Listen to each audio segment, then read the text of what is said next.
All right, so I guess we'll call this hypothesis testing basics part B, right?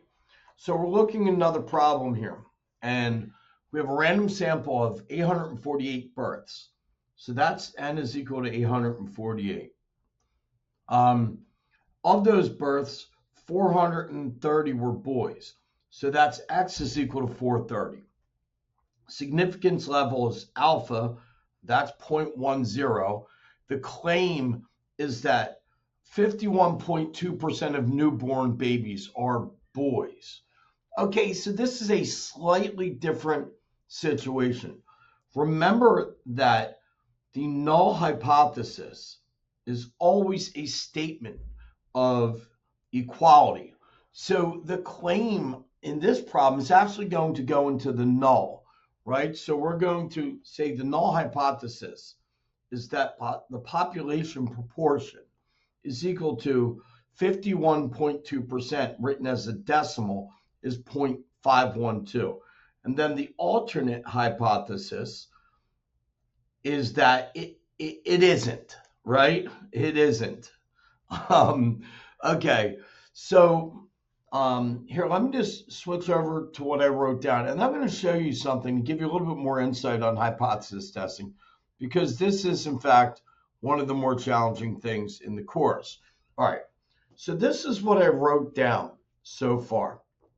All right, so just to give you some insight, I'm going to make a normal curve, right? And at the center of this normal curve is going to be the value 0.512. So what is our p hat? What do we get out of this? 430 out of 848. So let me just calculate p hat. 430 divided by 848 is going to give me 0.507 if we round it to 3 decimals. So let me write that here.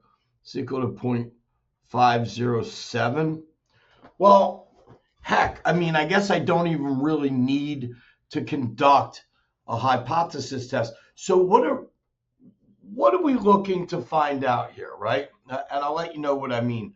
This 0.507 is so close to 0.512. You know, so what type of test is this? Because of this inequality, right? This is known as a two-tailed test. So I'm going to make two tails, right? And we're looking to see, does this number 0.507, does that fall? Remember, our significance level is 0.10. That means I got 0.05 in this area right here, which we'll call a rejection region, right? And I've got 0.05 in this area right here, which we'll also call a rejection region, okay? So does this number, this 0.507, does this fall in this area where, where we do not reject the null, or does it fall in this area right here where we do reject the null? And that's essentially what we're looking to find out. All right. So this is a different way to look at it. But this is what's going on. So I'm going to go ahead and go to StatCrunch. I think I might even still have a StatCrunch open from the previous problem. Okay, so I do have StatCrunch open from the previous problem. So what I'm going to do is I'm going to go to options. I'm going to go to edit. You know what? Let's just go back out so I can show you how to do this again. We'll go to stat, then we'll go to proportion stats, then we'll go to one sample, and then with summary. So this is everything that I've written down. I have the number of successes is 430. And then the number of observations is 848. We're testing to see if P is equal to 0.512 or if P is not equal to 0.512. So we don't have to change anything here.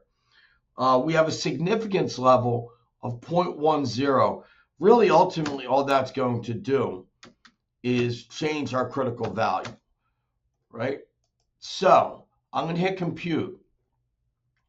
And here's my output. So from this output, I have my population proportion is what we're testing. I have a count of 430 out of a total of 848. Sample proportion is 0.507. There's our standard error. So our Z statistic, remember, that's the measure of how many standard deviations we are away from the mean. That is that's very close to the mean, right? As we could tell just by the initial numbers. But so we have a Z-stat, or a test statistic, we could call it, right, of negative 0.28. I'm writing that down. And then we have a critical Z of 1.64. And remember, that's plus or minus 1.64, since this is a two-tailed test.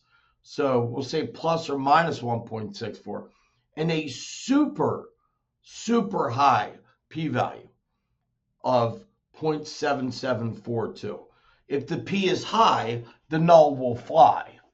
In other words, we don't reject the null when we have a p-value that is that big, right?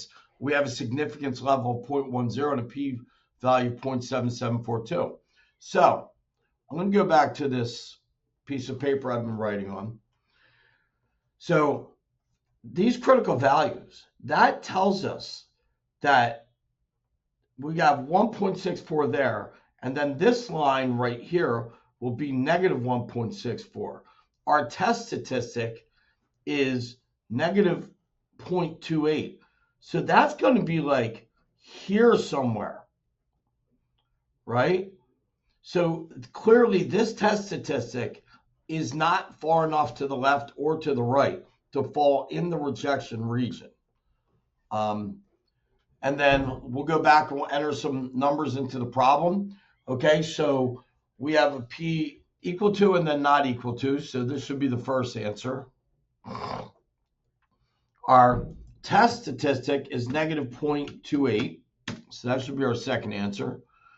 The p-value is a gaudy 0.774.